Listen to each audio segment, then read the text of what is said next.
June 16. Rough day today for Tesla. It's down 8%, 8.5%. My calls are down 20%. Anyways, time for story time. I'm gonna tell a juicy story today. I labeled it Firing Squad. Okay, let me see. So this is actually later down here, but I'm gonna tell it anyways. This was when I was about to graduate college, and I was in the advanced classes for the bachelor program, and there was this new teacher that just started, and he was executive chef at one of the big main restaurants in Hawaii for a while. So he was very respected, very experienced, and he started teaching right when I started taking those classes. My first class with him was actually the second year of competition. So he did competition and then he did the advanced classes. And after I did competition, I went through with him. And I guess it got to a point that I respected him so much because of how he carries himself in the kitchen, that it was just, I don't know anything, what do you think I should do? And then he said that I should go work for the chef. And this other chef that he wanted me to work for was my most recent job until I opened my restaurant. So I was kind of like in line to go work for him, but the other chef didn't open his restaurant yet. So this was like 2 years before it opened. So I finished my schooling, and then while finishing schooling, I was helping the other chef do like private events and stuff. And leading up, like after I finished school, for like a year plus, we were just doing events and stuff just to make money and all that. But that's a whole separate story. Let me just write that down so I remember. Okay, now I remember. So after, there's like 50 stories or something in there, but after all of that stuff, we stopped doing events because he ran out of people booking events. So he sent me to this other restaurant that to work. Me and this other guy, we were supposed to go work there. This other guy that also was meant to work for him. We were both meant to go work at this place, and it's in Waikiki, and it like did 200 to 400 covers every day. So a very big volume, heavy restaurant. And usually when you interview over there, you have to come back like 3 times and have like a hour-long interview and whatever. But since we were recommended from the chef that we were meant to work for, we just walked in and I was like, oh, fill out this paperwork, you're hired. So yeah, since he vouched for us, they thought that we're like responsible and good cooks. So anyways, now I can start the story, now that you got the background. So I remember filling out the paperwork and stuff, and then I was supposed to start work on a certain day at a certain time, and the time was like 2 o'clock or something. And I knew it was in Waikiki. I've never worked in Waikiki before, and I always thought like, I'm a good cook, I'm gonna show up early. I'm gonna show up at like 11 or 12 since it's my first day, so I can ease into it. So I leave my house at like 10:30 or 10 or 10:30 to get there by 11:30, 12 for my 2 o'clock shift. So I left very early because I knew there was no parking in Waikiki, or it was hard to find. So I went to Waikiki and I just started. The first time I went to fill out the paperwork, they let me park in the parking lot. So I thought like, oh, there's no problem. I'm just gonna go park in the parking lot. And then while I was driving, the chef calls me and said, hey, you know you can't park in the parking lot, right? And I was like, oh, okay. And then I hung up, and then I started looking for parking. I thought I was just gonna go park, go up to work, be really, really early. But then because of this curveball, I had to find parking. So I started driving around, and then the time just keeps getting closer. I'm like 2.5 hours early, I'm 2 hours early, and at this point I start freaking out more and more. 1.5 hours, and then it got to a point that it was 2 o'clock, I was supposed to start, I still couldn't find parking, and I was just freaking out. Now that I think back, I should have left Waikiki and like but I was too young at this point. I didn't really know. I don't think Uber or Lyft existed, or that I knew about it. So I would have had to take the bus or something. Well, I started driving home planning on just parking and running to Waikiki, which was like 2 or 3 miles away, probably 4 miles because it's deep in Waikiki. But that was the plan. And on my way home, I got a call from the chef of the restaurant that I was supposed to work at, and then he started yelling at me on the phone. He was like, "Hey, where are you? You're late. Blah blah blah blah blah blah. If you don't want to fucking work here or something like that, I'm gonna cancel your paperwork and whatever." And I couldn't really understand what he was saying because he was so mad.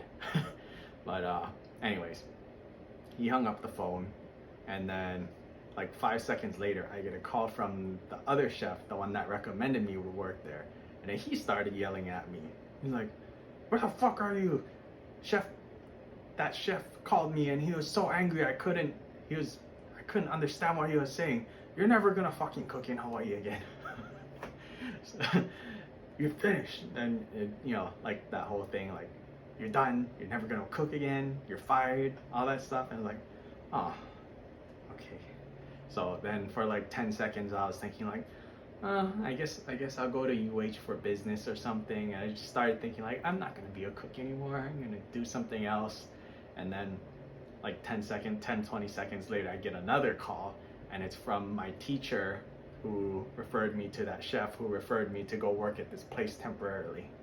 And I was like, time to get yelled at again. And hello? And then he didn't yell at me. He just told me like, "Hey, what happened?" And I told him what happened, and he said, he essentially said, "Whatever happened already, and just show up late, just do what you do because you're a solid cook and all that, and they're gonna hate you, but just show up and own what you did and just move on. And if they don't want you, then you tried." So then I was like, okay. So I went there and I showed up like 2 hours late. So it was 4 o'clock. I walked into, this is on like the 20th floor or something. I walked in, and then like I could hear there's probably like 6 people on the front line, and then the whole kitchen staff in there was probably at least 15 people, with prep people on the floor below and all that, because this was like a multi-story restaurant. And when I walked in the first time, you could hear, because I guess we were hyped up to the staff that like me and the other guy were good because we came from this other chef. So I walked in, and then you could hear all the whole front line just like whispering under their breath, "Oh, this fucking guy actually showed up. Fuck this guy," and all that stuff. So very aggressively, I knew that they all hated me already. So I went and I found the sous chef. I'm like, "I'm here, sorry, blah blah blah." And then he started getting me to cut onions, and I was like, okay. So I'm late, I'm cutting onions, everyone hates me. And then the executive chef comes up to me like 10 minutes later, and he's like, "Hey, follow me." And I was like, okay. And then we go downstairs to the middle floor where there's like 3 walk-ins. And then he goes to the middle walk-in and he pulls the door open, and he's like, "Go inside." I go inside, there's a firing squad in there. There's like 8 chefs in there or whatever. There's executive chef, head chef of the bottom restaurant, the sous chef of the bottom restaurant, 2 sous chefs of the top restaurant, pastry chef, pastry sous chef. Yeah, 7 people, 7 or 8. I might have forgot one, but they're just all over there standing in a refrigerator, lined up, and just for like half an hour, they just go left to right, and they just all chew into me.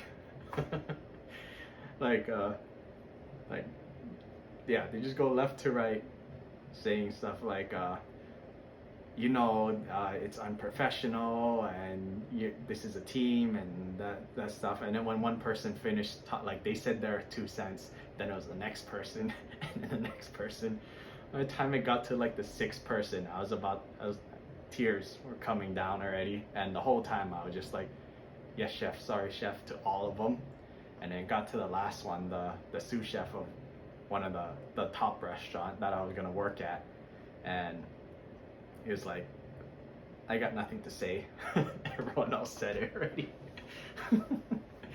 So yeah, after that I went back to work, and obviously everyone hated me because I was supposed to be this really good cook or whatever, and I went in and I was late. And another reason too is because normally you start at a lower position, then you move your way up.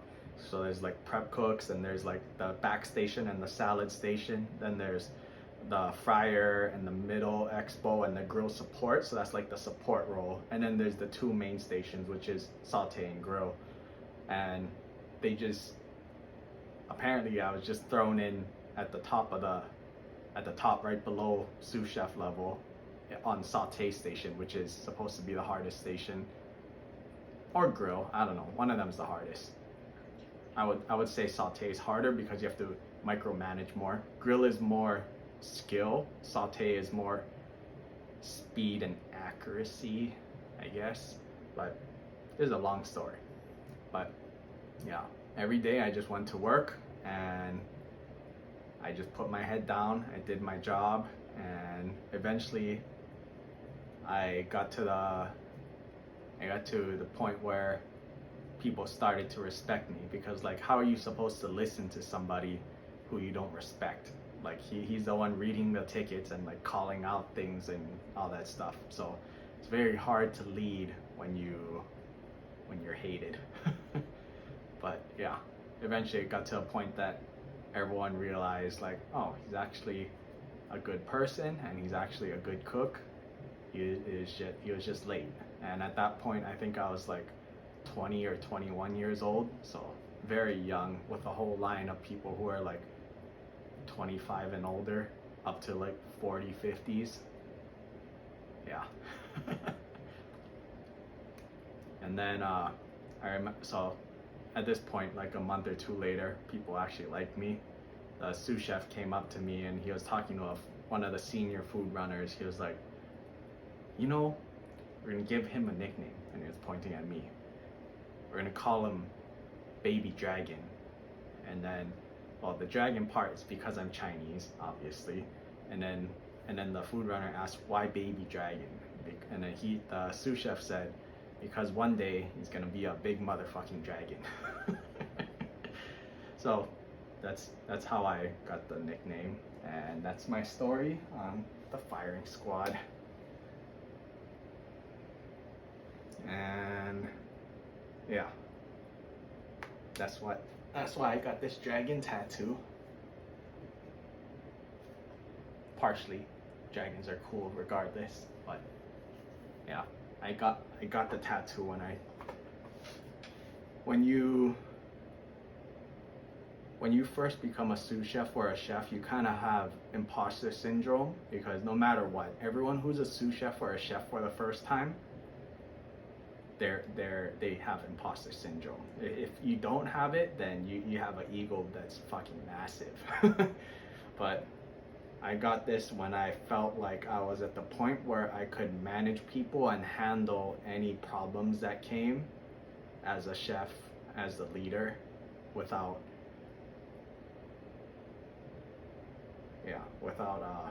not causing more problems, but without blowing up or being flustered, and just being the rock that everyone needs in the time that's really busy.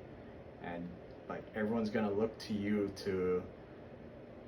for any problems and ask for answers. So that's when I got that tattoo, when I felt like I could fill the role of a big motherfucking dragon. That's the story. It's probably 15 minutes. My timing is still really good.